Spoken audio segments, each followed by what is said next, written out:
Chapter 4. The Descent. The car wouldn't start. Mark tried everything, checking the engine, inspecting the battery, but nothing worked. It was as if the house had a grip on them, refusing to let them go. "This can't be happening," Jenna muttered, pacing back and forth. "We have to leave. We have to get out of here." "We will," Mark said, though his voice lacked confidence. He glanced back at the house, its looming presence casting a long shadow over them. The air around them felt thick, suffocating, as if the very atmosphere was conspiring to keep them there. Reluctantly, they returned inside. They needed a plan, a way to escape this nightmare. Mark suggested calling for help, but when they picked up the phone, the line was dead. Their cell phones, too, had no signal, though they had worked perfectly fine before. "We're being cut off," Jenna said, her voice trembling with fear. "This place doesn't want us to leave." Mark could see the panic in her eyes, and he knew he had to stay strong for both of them. "We'll find a way," he said, though deep down, he wasn't sure what that way would be. They spent the rest of the day trying to keep themselves occupied, but the house's oppressive atmosphere weighed heavily on them. Jenna couldn't shake the feeling that they were being watched, that unseen eyes were following their every move. The whispers returned, more insistent now, filling the silence with their unsettling murmur. As night fell, the sense of dread deepened. The house seemed to come alive in the darkness, its shadows stretching and twisting in ways that defied logic. Jenna and Mark huddled together in the living room, too afraid to sleep, too afraid to even close their eyes. "I can't take this anymore," Jenna whispered, her voice barely audible over the crackling of the fire. "We need to do something. We can't just sit here and wait for whatever it is to come for us." Mark nodded, his mind racing. He knew Jenna was right, they had to take action. "We could try the tunnel," he suggested. "Maybe it leads outside the property, or at least to another part of the house we haven't explored." Jenna hesitated. The thought of descending into that dark, subterranean chamber filled her with dread. But she also knew they had no other options. "Okay," she agreed. "But we need to be prepared. We don't know what we'll find down there." They gathered what supplies they could: flashlights, a rope, and a small toolkit, and made their way back to the trapdoor. The house seemed to protest their decision. The air grew colder, the shadows darker, but they pressed on, determined to find a way out. The trapdoor creaked open, revealing the stone steps leading down into the darkness. Jenna took a deep breath, steeling herself for what lay ahead. Mark led the way, his flashlight cutting through the thick darkness as they descended. The underground chamber was just as they had left it, the rows of stone slabs eerily still in the cold, damp air. But as they moved deeper into the chamber, they noticed something they hadn't seen before, opening in the far wall, partially obscured by debris. "This must be the tunnel," Mark said, his voice echoing in the chamber. He approached the opening, sweeping his flashlight over the entrance. The tunnel was narrow and low, forcing them to crouch as they entered. The air inside was even colder, carrying a faint, metallic scent that sent shivers down their spines. They moved cautiously through the tunnel, the silence oppressive. The walls were rough, uneven stone, and the floor was damp and slippery. As they ventured further, the tunnel twisted and turned, leading them deeper underground. It felt like they were descending into the very bowels of the earth. After what felt like hours, the tunnel opened into another chamber, this one much larger than the first. Jenna and Mark froze at the sight that greeted them. The chamber was filled with crude stone altars, each one adorned with ancient, ritualistic objects, bones, skulls, rusted blades, and symbols carved into the stone. The air was thick with the stench of decay, and the walls were stained with something dark and unidentifiable.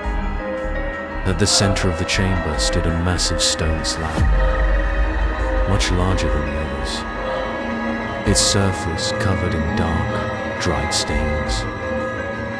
Chains and manacles hung from the edges, and the very sight of it sent a wave of nausea through Jenna. This is a sacrificial altar," Mark whispered, his voice trembling with horror. They were performing rituals down here. Dark, terrible rituals. Jenna felt the room spin around her, the weight of the realization almost too much to bear. They had uncovered something truly evil, something that had been hidden away for centuries. And now it had awakened. "We have to get out of here," Jenna said, her voice barely above a whisper. "We have to leave, now."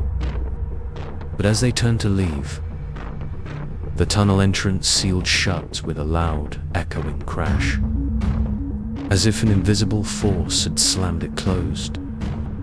They were trapped.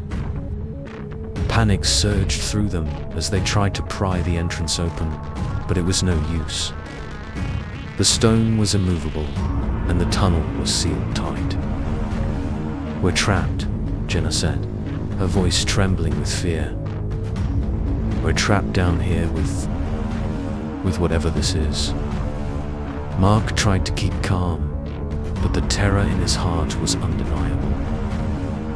"There has to be another way out," he insisted. "Let's keep looking." But as they turned back to the chamber, they were met with a horrifying sight. The altars, once silent and still, were now surrounded by ghostly figures translucent, shimmering forms of men and women in tattered clothing, their faces twisted in agony. They moved toward Jenna and Mark, their hands reaching out, their mouths open in silent screams.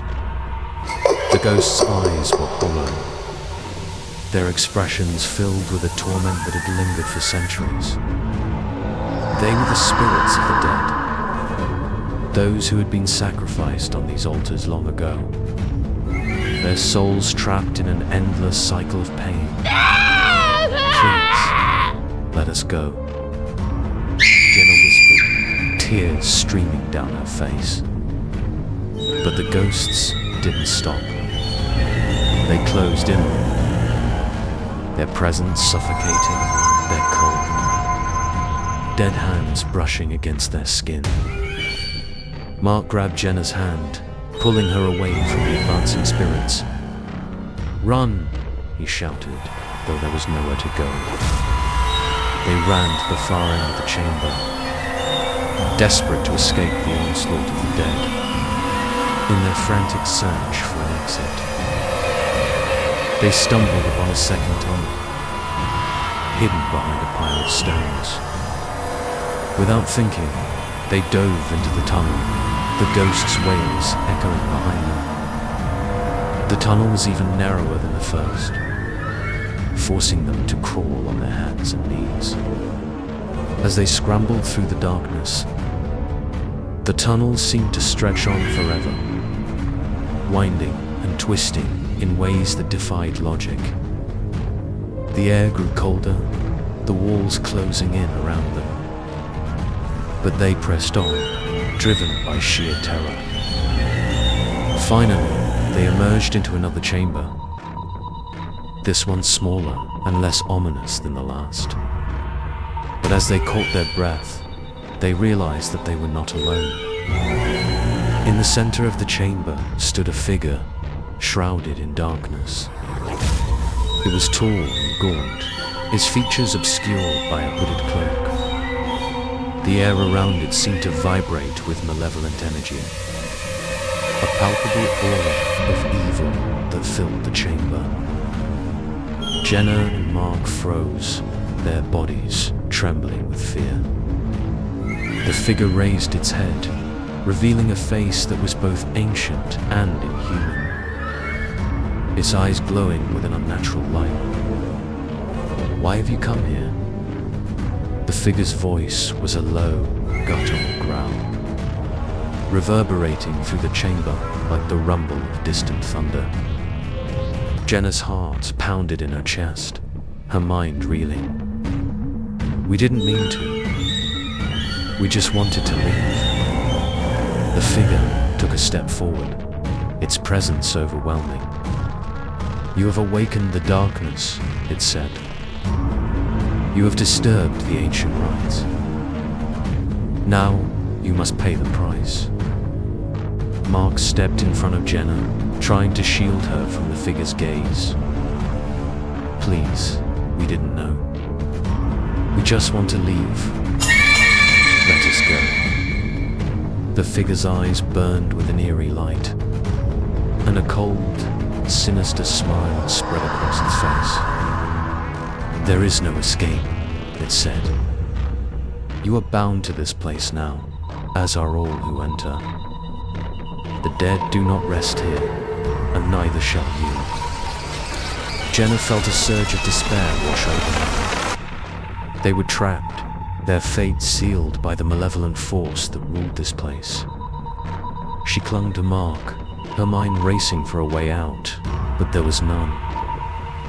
As the figure advanced, Jenna and Mark felt a wave of cold sweep over them.